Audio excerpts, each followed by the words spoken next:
Welcome, Rex, to this special edition of the Manage to Win podcast. We're going to do something I don't think we've done before. Maybe my son Jeff did it with me a little bit, but you've been an esteemed guest, and I have recommended you and your company for over 10 years now, and I've never had a negative review, only positives. But we're going to reverse roles, it sounds like, today, huh? Yeah, and I could say the same about you. I've never had anybody upset that I referred them to Manage to Win and David Russell. So. Well, that's great. So for those of you who do not know Rex Frank and C-Level Ops, they are the optimum consulting company for operations for an IT managed services operation. Did I say that well enough? Although I did trip a little bit, Rex. Absolutely. Okay. So these guys are the best of the best.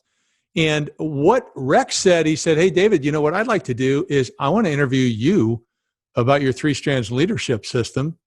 And was that, Rex, because you wanted more information on it, or you're thinking maybe your team need more, or you're just kind of curious? What motivated you? What motivated me is your community gets to listen to you interview amazing and thoughtful people, but I don't think your community hears enough from you about how amazing and thoughtful you are. So, oh, that's super nice of you. So, I appreciate this opportunity. It's fun. I haven't, particularly with COVID, haven't been able to talk about 3strands leadership much. It's a little bit of a journey how I got there. What I'd like to do, because we're sharing this screen right now with my PowerPoint, I'd like to do like a quick run through of the 3strands leadership system, and then we'll turn that off and we'll just have open conversation. Does that sound okay? I love it. Okay. By the way, you go back far enough with me, you probably, if you thought back, I didn't start with 3strands. So actually, if you go all the way back to when I got into doing this type of thing, I initially created a 12-step program for leaders addicted to poor management habits. I called it Success with People. And what I found was it was just kind of too much. So I worked on it, pared it down, and then I really liked the power of three. And there is an old verse in the Bible called "A cord of 3 strands is not quickly broken." And I had a guy who I heard speak, and he said, everyone should be in a group of 3. You should have someone who's older and wiser than you, pouring their wisdom into you, then you, and then you should have someone younger who you can mentor and you can be pouring into them. And that creates this cord of 3 strands. It's not easily broken. And I use that metaphor of climbing, the wall, climbing the mountain. That's kind of what got me here. And now I've got these 3 strands: systematic power, and then meaningful work, and sincere gratitude. And I just want to walk through 3 slides. And interrupt me at any time, Rex, if something pops out at you, because most people don't understand there's this amount of detail behind the system. I love 3s. I love 7s. All right. 3 in the ancient world meant complete. There's a lot of power with the number 7. But what we've got here was systematic power. So here is the foundation of a leadership system. And there's 3 pieces at the top there, notice, that have to do with habits and communication. It's strategic focus. You do this really well with your team, Rex, internally and for your clients. Basically, are you focused on what's truly most important, or are you getting pulled in every direction doing a fire drill all the time? Number 2 is, are you making tough decisions in a timely manner? A lot of people avoid them. And, you and I talk about that from time to time, leaders avoiding those. And then equal accountability. Notice I say in red, starting with yourself. There cannot be one level of accountability for yourself and a different one for your team. In other words, you can't say, hey, we're not going to cuss in this organization. By the way, a lot of companies don't care. But just to use a simple example, we're not going to cuss in this organization, and you got the mouth of a sailor, you're swearing all the time. Not all sailors swear, but you got to have the same standards for yourself. You got to be the role model. So those are 3 key things. The one I run into the most in the IT managed services industry is the owners and or the service leaders expect the engineers to enter their time in real time as they're working, but they're like, oh, wait, but that doesn't apply to me. And I'm like, no. Yeah. Oh, it's a biggie. As a matter of fact, I won't mention names. I was on a call yesterday and they were showing me the stats. and all the management team was like way off, not entering their time. And I said, so why is this? Well, actually, we don't have to enter our time. And I didn't even address the fact that it's a different standard. I just said, well, and before I could say it, they said, yeah, we got to remove the management from this screen. It was a break gauge screen. I was going to say that's what people go to. And I just, because of this tenet of equal accountability makes you the leader that people want to follow. I'm like, no. Yeah. And there is a different way to do it. You can, okay, I'm going to enter my time. I'm going to be a role model. I'm going to do it exactly the way my team does it. You can say, no, I'm not going to be the role model. I'm going to hide and have a different standard for myself. Or you could say, all right, I'm going to enter my time, but maybe you set up some categories that are easier for you to enter. So you only got to do like 1 or 2 time entries a day or something. I keep track. I'm sure you keep track of your time, Rex. Nobody asked me for how I keep my time, but I track my time in Calendly all the time. Or excuse me, not Calendly. I keep it in Toggl, Toggl. It's super easy, but I want to know how much time I'm working. I want to know where I'm spending my time, because if I'm going to do number 1 of my strategic focusing on what's truly most important, I got to know where my time went each day. So I just do that. Then you have the 4 management disciplines. So it's how you hire, how you manage, how you develop people, and how you retain them. This is the foundation of leadership. How people perceive you as a leader has a lot to do with those top 3. And then how systematic and consistent you are in the bottom 4. Make sense? I'm noticing that people, right? Everybody always says people's your most important asset, and people really make up the 4 of the 7. Yeah. Well, and they're impacted by the top 3 also. Right? If you're running them around on stuff that's less important, or they're waiting on you. I have one client right now that I've had off and on for 5 years, and stuff dies at his desk. And it just frustrates people to no end, type of thing. And the equal accountability piece. Do you play favorites? For whatever reason, whether it's with yourself or whether it's between employees, you can't do any of those things. So yeah, it's all about people. But this is the foundation. This is where we build from. Then you go on and you go to meaningful work. So I really feel this is the heart of your organization. Although it's in the middle, I feel it's what pumps blood and energy into your organization. I think it's the most important aspect of leadership is connecting your people to work that they find personally fulfilling. What are your thoughts on that, Rex? Oh, Daniel Pink in his book Drive. Are you familiar with it? Yeah. Right. He talks about motivation, and that money really isn't a motivator when there's complex work involved. Right. It's having meaningful work. I'm trying to remember the tenets in there. But autonomy, right? Meaningful work. Those are the things that are going to drive people to want to achieve something. It's not money. As long as if you take money off the table by paying them enough to take money off the table, and then all of a sudden you just get amazing results. Yeah, as long as they feel they're being paid fairly for what they're doing, not an issue. And I would agree with you. And I think the other piece that he refers to is that it relates to the sincere gratitude, the last strand, that they want to feel validated. They want to feel appreciated, valued as a member of the team. So you can see with these, I think they're pretty straightforward, but when you're talking about meaningful work, you want to connect people to work that they do well. So play to their strengths. Don't try to take someone's weakness and focus them in that area solely. Future casting, they want to know, what's my future? That's one of the biggest reasons people leave. I didn't see a future in the organization. Okay. And then this whole concept of listening.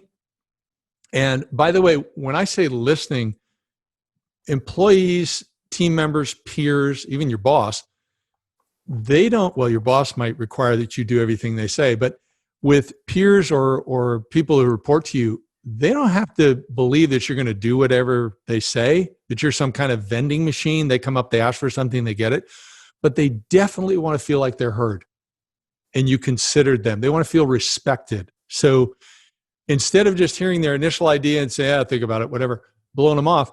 If you ask sincere questions, if you engage in them and make certain you really understand the full thing, then maybe you don't have to make a decision right then, but you do follow up. That listening piece is huge.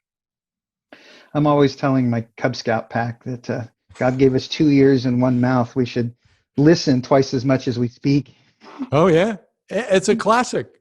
It's a classic. I have used that with my kids too. So the culture cornerstones, I use this. I came up with this little statement here, culture cornerstones. That's your mission, why you're in business, your vision, where you're going to go or grow as an organization, your values, which is how you do business. And a lot of companies have those. They're etched in stone. They're on the wall. They're whatever, but they're missing the fourth cornerstone. So the building's on tilt. And the fourth cornerstone is accountability, how you live those out. And surprisingly, it's very easy. That's another conversation, but it's still very easy. Then the work piece, that work has to be connected to what's meaningful to them. Peers, they want to work with people. Maybe they're not going to be their best friends, but they want to work with people that they think are good people, that they get along with and they feel respected by and valued by. And then one of the things you got to do as a leader is that last piece, that impact. Leaders are great storytellers. I mean, I bet, Rex, I could put you on a 3-hour podcast and you could fill it with stories of how you and your team have transformed aspects of dozens, if not hundreds, of managed service providers. Am I right? I believe that the storytelling, I get that comment a lot. One of the things that makes people really like to work with me is that I tell the real life stories of this is the situation that I learned this thing that I'm talking about. And it really puts a lot of color in it and a lot of buy-in. Yeah. And the key is you tell the story honestly. I mean, I've talked with you before. You admit when there was a mistake. I remember you said that when you shifted, when you didn't have this business before that, you went from one MSP, or maybe they weren't MSPs then, maybe they're VARs. They were, yeah. And you went to another one. And that was when they told you that, yes, everybody has to enter their time every day. And you were like, no way, never happened. Yeah, I mean, kind of the way that worked out is I was the manager I was the engineer that was terrible at entering time. And as a manager, I did all the classic defending my engineers why they didn't have time to enter time at one company. And as I went to the next company, which was a larger, more mature company, I remember that first day my timesheet was due, and this is like a 50-person company. They come in, the owner comes in, I'm a VP, and says, "Hey, Rex, where's your timesheet?" And I kind of did my, yeah, I'll get to it, whatever. And he says, "No, you don't understand. You're the only one that doesn't have it in." And I was just like, what? Completely blown away.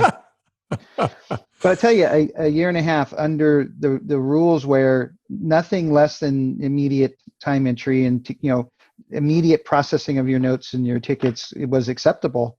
I just learned how much better the business runs. And I completely flipped. Yeah. And that's where that impact of true stories, you're not embellishing the stories. You're not telling the truth. You're being vulnerable and saying, here's what I've done that's worked in a humble way. You're not boasting. And here's where I messed up, and here's what I learned from it. I mean, remember, my calling was go help people learn from your mistakes, which I think is comical. It wasn't, "You're so smart, Dave. Have people go learn from you." It was, "Hey, go save people from your mistakes." What's funny is I've had a lot better luck getting C-level clients to learn from my mistakes than I have my children. We'll do that as a separate podcast, Rex. We come back. You do a lot with your kids, though. I think you're great with your kids, from what I've heard from you when we've been out and seen each other at different events. So anyway, we got the foundation, systematic power. We've got the heart of the organization that's going to drive the organization, meaningful work. What holds it all together? Sincere gratitude. Notice sincere gratitude, not phony gratitude, but sincere gratitude. And it comes in different ways. But another thing to keep in mind, and people can kind of read this list. I think it's pretty self-explanatory, although I'll pick up on the third one, is that people like to be complimented in different ways. You get an extrovert, you can pull them in front of a group of people and compliment them and, have them speak, and they're just wonderful. You take an introvert and try to do that, and it's going, they're not going to like that at all. That's not going to build relationship because you didn't respect them. You didn't respect their particular behavioral style. So do appreciate people in the ways they prefer. The accountability piece is this good cop leadership style that I've developed actually over the last 2 years. It's like good cop, bad cop negotiation. And basically what I'm teaching leaders is that you always get to be the good guy or the good gal, okay? You never have to be the tough one. You never have to scream. You never have to threaten. You can always be the good cop.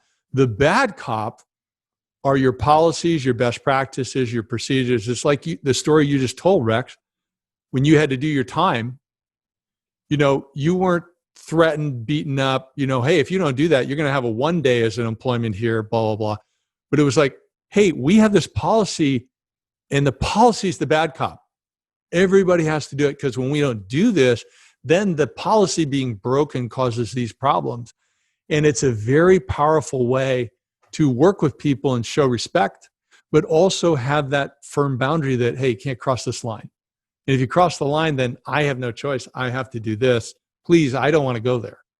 And you go there if you have to, but you do it very empathetically, very nicely, helping them as much as you can.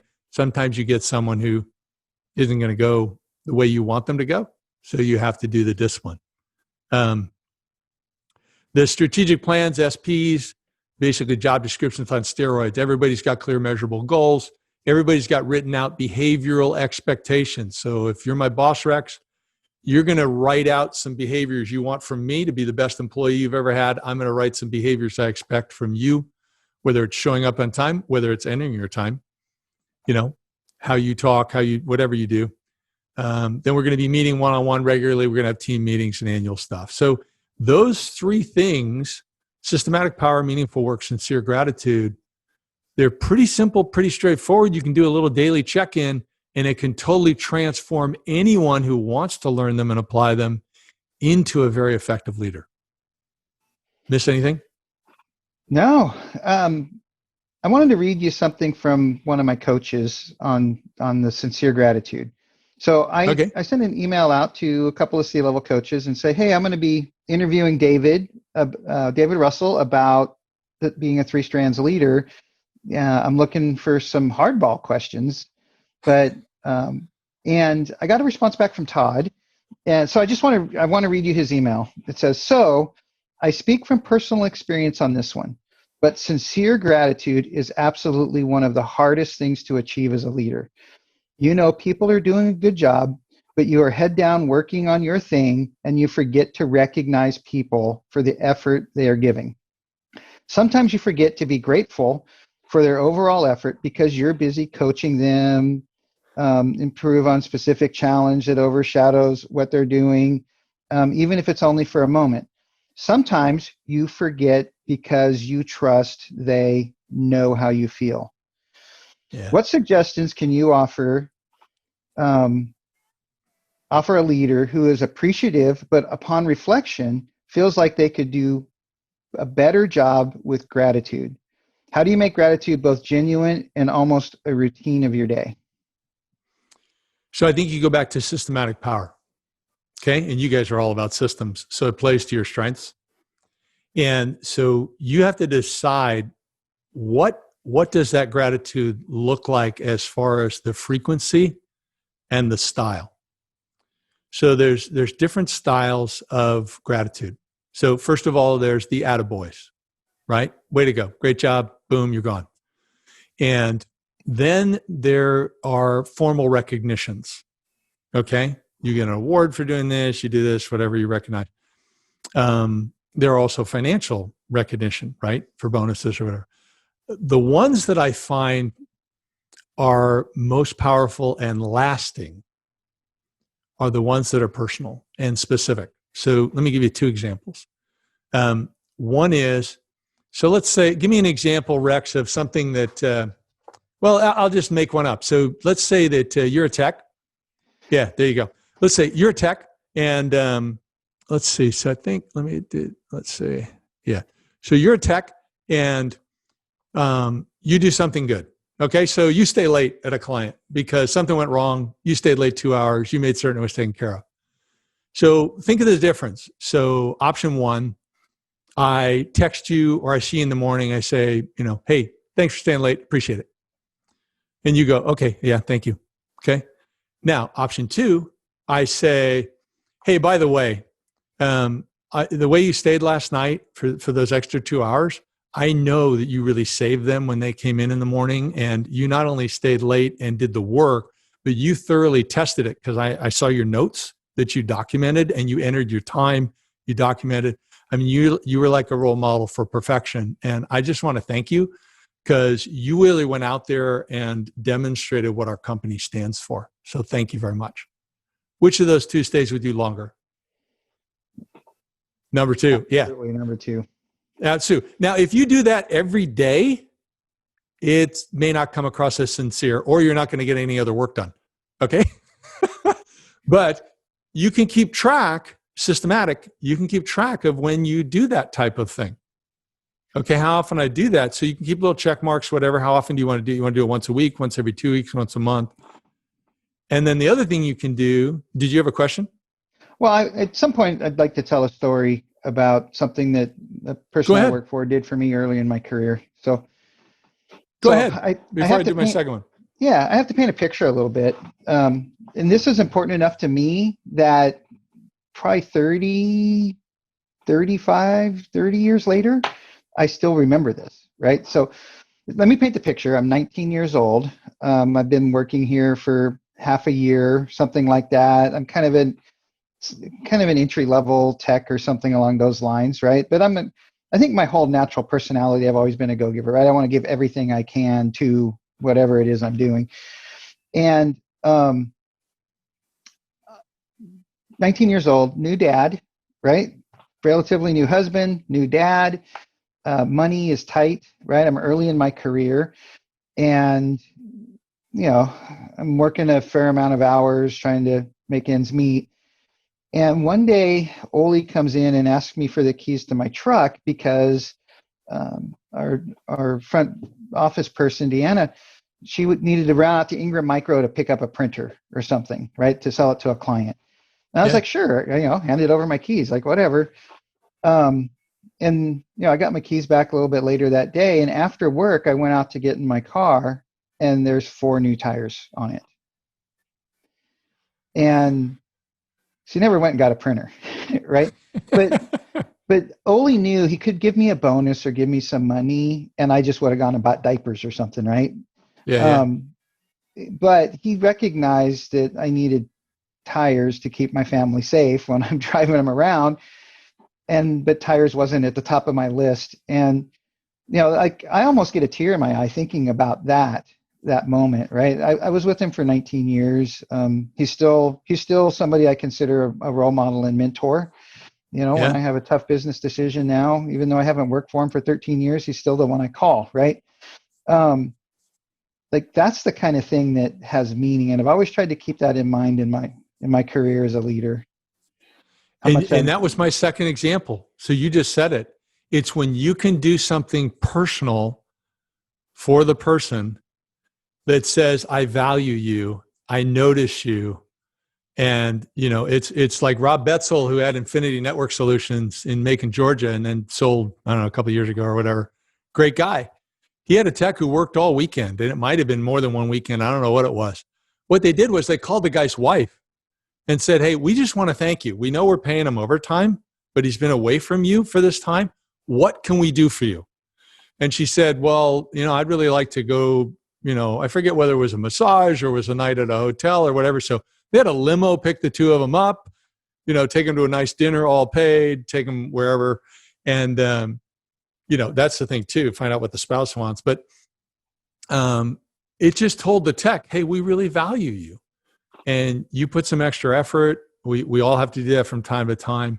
But it's the personal touch ones. And I just go back, how do you do this? Because that was the question. How do you do it? First of all, you have to decide what this sincere gratitude looks like for you. The attaboys need to be pretty consistent and sincere. Very important. But they're quick. you have to then if you want to do the personal touch ones where you add that extra layer, so when you're doing an extended attaboy or whatever you want to call it, and it's got the specifics and it's touching their heart, you may just track it. Keep a name of your team, and it's like, okay, I did one on this date or whatever. And so then you can look at that list at the end of the month. It's like, oh my gosh, I did 2 of those or 1 of those for everybody on the team, but 3 people, I never did that. It's like, so I got to watch for something because you don't want to make it up. And then the same thing with the personal one. The personal one may only happen once a year, or whatever. But this goes back a lot of years, probably way before I even understood what DISC was, right? But I remember having somebody do a Myers-Briggs profile, and I remember there was one line in there that says that this individual craves public, not attention. I can't think of the word. Public recognition, but would never ask for it, right? Yeah. And I just remember that one line in his profile. And what I learned is during staff meetings, I just would kind of try to keep it under the radar, but it was very intentional to say, hey, I just want to thank Alex for, staying late last night at that client site or going out of his way on his way home to pick up something and getting it to a client site. Whatever it was, but I could just see that individual come alive, and like you could just see a change in their productivity. But I never told him that's what I was doing. But I was I would never have known it had I not read it in that personality profile. Yeah, and you have to find a balance on how often you're doing it, type of thing. But even a lot of your most introverted people, a call out like that that's specific versus, hey, Alex, you did a great job. That's not really going to hit them. But when you add the specific, you don't go on too long, so the introvert's uncomfortable, and you're complimenting other people, they may not say a thing because they're introverted. But for them, they'll remember that. Because an introvert typically has, 1 to 5 friends forever. The extrovert has 1 to 500 friends that they barely know. But as far as the deep friendships, it's more challenging for them. Yeah. So that the sincere gratitude piece, define what you want to do, how often you think is the optimum way to do it. And you don't have to tell anybody, but you can just keep track yourself. And I want to go back though to your story you told about Oli with the tires. As you said, 19 years, what'd you say, almost 35 years later, right? Yeah. Yeah. I mean, and you still remember the sincerity of that. Now you think about as leaders, when you go home at the end of the day, one of these days our time is up. For some of us, we may live till we're 90. For other ones, I mean, we had that MSP a few years ago who went scuba diving and his heart went out. I forget the guy's name, real nice guy in Florida. And he was like in his 30s. Okay.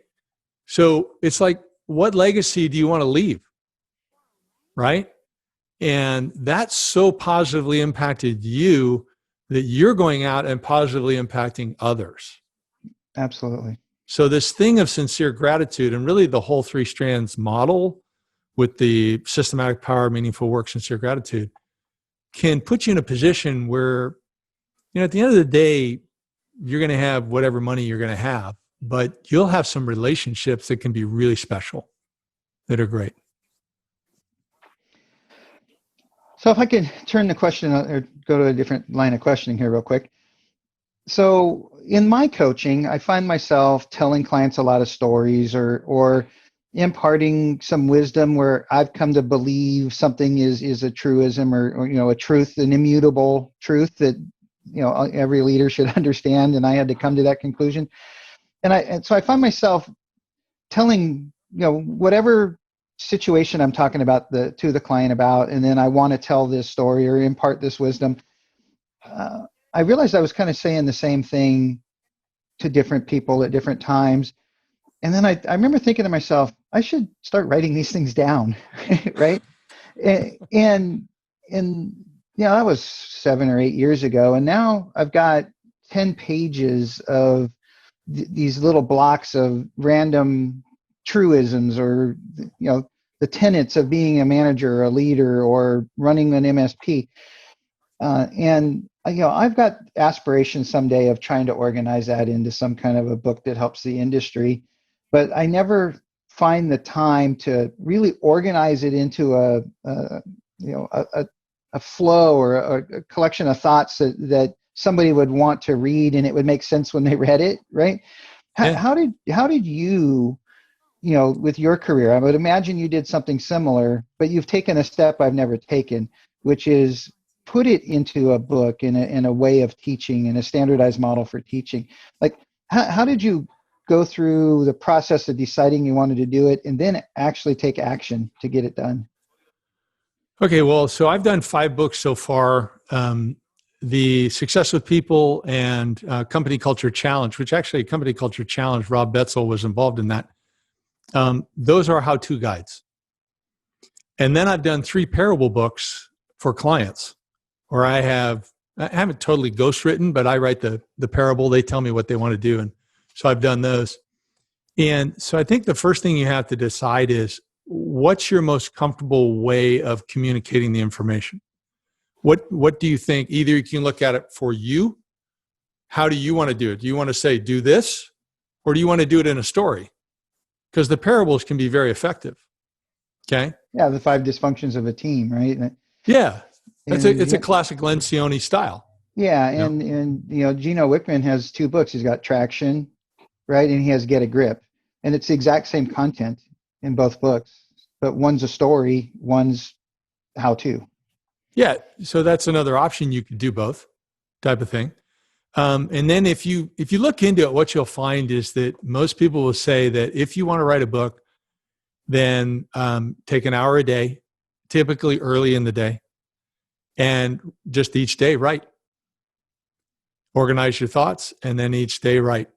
Put together your outline, and it's pretty straightforward if you're doing a how-to type of book. It's a little more complicated with the fictional, because you need to try to end each story with some type of hook that gets them to each chapter with some type of hook that gets them to the next chapter. And whether you're weaving multiple stories through at once, which we did in each of our parables. So they are kind of fun. And then at the end, you can decide to kind of walk people through, what you told them. But people like stories. So how many podcasts have you done now, roughly? We're approaching 150. So it's somewhere over 140. So we did 50 as No Bad Bosses. Okay. And then we're in the 90s for Manage to Win. So at what point in there did you come up with the 3 strands leader concept? Oh, well, that was some years ago. And really, it was only about 1 year ago that I defined those 7 attributes of each one. Okay. I had the 4 management disciplines. I've said that for a long, long time. The how you hire, manage, develop, and retain. But as far as the other pieces, I didn't have, and I had the company culture cornerstones. I've had both those for, 10, 15 years or more. But I was curious how, because you've been developing the 3 strands leader, and then you go talk to 150 amazing people with new thoughts and ideas. How much do you feel like, oh, I should go back and redo or change or update the 3 strands leader based on this input from so many amazing people? Well, the fun thing with 3 strands leadership, to be totally candid with you, and I mean this humbly, is that where it sits today, every leadership book I read, article, whatever, is consistent with the way 3 strands is defined today. Now, I did make a change somewhere in the last year, I believe it was. I used to have the R in our target goals. So it's a kind of a nuance off of it, how you write goals. But we have an acronym to write goals that enables you to write a sentence by following the acronym using target. So the first T is the preposition to, the A is an action verb, the RG is a relevant goal, the E is effective measurement, and the T is time bound. Kind of like a SMART goal. Exactly, but it gives me the sentence structure, which is what I like about it. I couldn't remember SMART, but I can easily remember target because it gives me the sentence structure. And then I drop the preposition to, and I just start with the action verb. But I was reading something, and the author, forgive me, I forget who it was making the argument that originally we had the RG was realistic goal because it doesn't do any, I'm going to make $100 million this year, and my income last year was $53,000. That's not necessarily realistic. So this author was saying relevant goal, and I did adopt that. So I made that change. I'm the way I'm wired, Rex. I think you and I are similar. Is I just want the best way. So I don't have a lot of ego in it. If somebody brings me something and it's better, I would either adapt 3 strands or I would junk it. I just want what works. Yeah.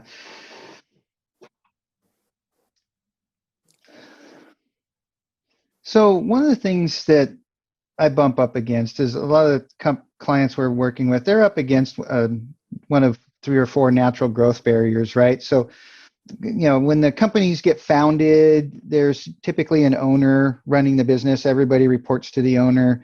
And in order to get past, I believe in the rule of 7. Nobody should have more than 7 direct reports. You can kind of push it to 10, but you're really not doing a very good job at that point, right? Yeah. So the rule of 7 really drives a lot of the barriers of growth. And so then they pick somebody who's like normally their best tech or something and try to make them the service manager. And, if they make a good choice there, which I'd like to ask you about, they can grow a little bit more, but then they're going to hit a barrier again. The rule of 7 is going to be a problem again. But they realize that the owner's getting less and less connected to the day-to-day, right? They're not managing every ticket anymore, so they're less personally connected to the work that's going on. So they want to have some KPIs so they can have some way of measuring. And they realize that anytime they try to create a KPI, they have no data to measure. Like the data they have doesn't make sense, and they kind of realize that's because they don't have any processes. So they have to go to work on creating some standardized processes so they can get some data, so they can get some KPIs. But it's still very much the owner and one manager kind of running the company, right? They have to mature through that to get to the next growth barrier, right? Which is, the rule of 7 becomes a problem, but there needs to be more of a leadership team, right? There's usually somebody in accounting, somebody in sales, and then somebody from the service side, but usually it ends up being multiple people from the service side because that's where the rule of 7 is becoming a bigger problem. And then all of a sudden, that's all they're dealing with. They're learning how to set strategy, and they're learning how to set strategic goals and tactical goal alignment, and they're learning about the culture side, right? The core values, and they're becoming more and more dependent on the KPIs, right? Because the further leadership gets from the day-to-day work, the better their KPIs need to be, which means the better their processes need to be. And I believe that the key to getting on the other side of any of those 3 kind of barriers is building that leadership team. And I think the owners really struggle with trying to pick somebody, or they find themselves at that barrier. And often I've been using the saying lately of, well, when's the best time to plant a tree to get good shade, right? 30 years ago. Yeah. Well, when's the second best time to plant that tree? Yeah. Today. So, yeah. And the thing is I run into a lot of owners that are at the spot where they've been stuck, but they didn't plant the tree years ago. But they want to grow, but they've got to, I really believe it takes about 3 years to develop somebody into being a semi-effective leader so that you can push through one of those barriers. What do you think? What are some of your thoughts or comments on this? Well, I mean, there's a lot there. So one of the reasons we have Dave's Charm School is that it teaches a lot of the soft skills necessary for someone to move into a leadership role. But of course, it positively affects them just in how they interact with other people in the meantime, whether it's talking about time skills or leadership or communication. Or we just posted a new course, by the way, today, Solving, Not Selling. So for those techs who they go out and they find something that's unexpected and they don't want to tell the client it's going to cost money. So, they either do the work for free, which is not good, or they do the work and try to build a client, which is not good. And so we talk about, hey, you're solving problems, you're not selling. So these things are really important to start teaching and investing the time. It doesn't have to be a lot of time, but as you say, well, it doesn't have to be a lot of time, but over a long time.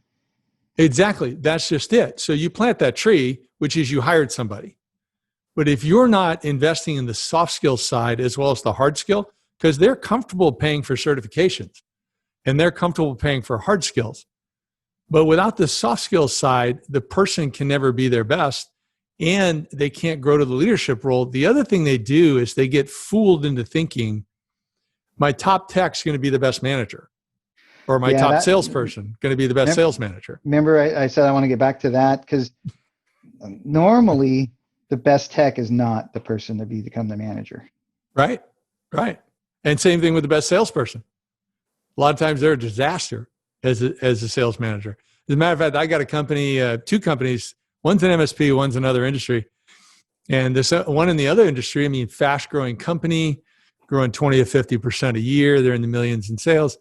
And about 2 years ago now, they said, hey, we want to go out and spend like 100 or 200,000 a year and hire somebody who's super, understands our industry, experienced in our industry, get them as our GM. And I said, I had worked with them for some time at that point. And I said, well, wait a minute. What about this, your executive assistant? Everything she does is early and it's better than what you expected. And will you just let me interview her and see whether I can, and have her take one of our talent assessments? And I did. And I came back and I said, there's your GM. You're going to have to mentor her for about 2 years. Literally, you can't see because I have a long sleeve shirt on, but my hair is standing up on my arms with the goosebumps right now. And so they said, so we talked about it and they said, okay, we'll give it a try. It's now been 2 years and she's a rock star and they've doubled in size. And she's just great, and then somebody else, there's an MSP, gal was a dispatcher, and I interviewed her before they hired her. And then, she's in the role for 3 months, 6 months, whatever it was. And the guy who had been hired as a service manager blew up. And so the guy's thinking, I got to go out and hire again. This is a bummer. And I said, no. I said, look at what's happening with her. She's great. She's your GM. Okay. You got to do it in stages, but she's your GM. She's the one that follows through. She's got a great attitude.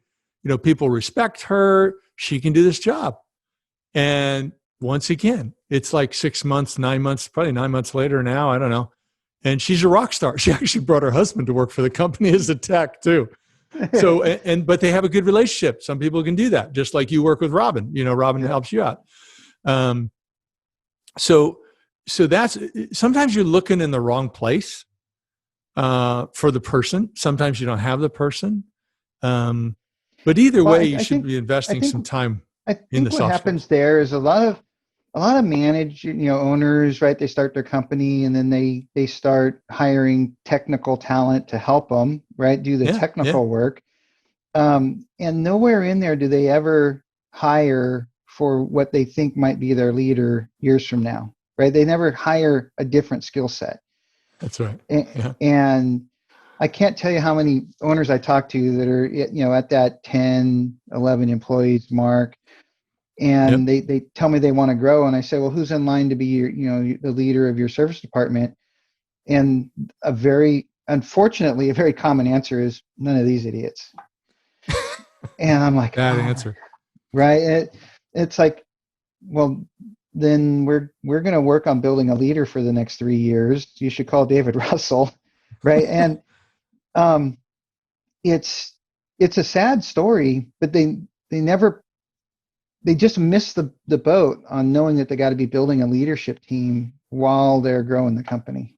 Yeah, it's a good point you make, because what they're looking at is what's right in front of them instead of farther down the road. And the other yellow light or red cautionary light, well, the red is critical, but the yellow is cautionary, is any leader who would ever say none of these idiots. Right. Because if they're calling their people idiots, their people know it. And you and I have both had some of those leaders we've worked with and tried to help and then said, sorry, can't help you. Yeah. Fortunately, not many for either of us. I think I've had 2 or 3, but it's like, whoa, this is not going to work. So that needs to be a yellow flag. But I totally agree with you. And I think the beauty about soft skills training, like Dave Strump School, is it can be done individually or as a team. And I really like it as a team.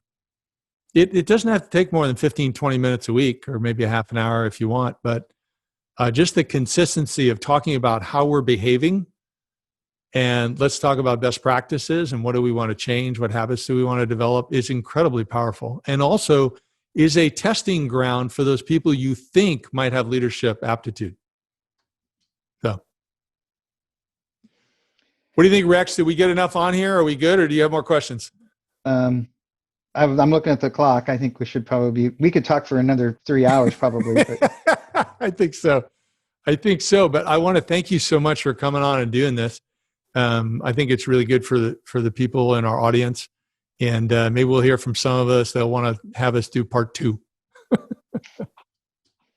You hear that? Email Dave, say you want part 2. Yeah. Well, thank you, Rex. I appreciate it. And, look forward to, as we're working together. As a matter of fact, I think you're looking at hiring somebody now, and I'm going to have an interview coming up with you guys.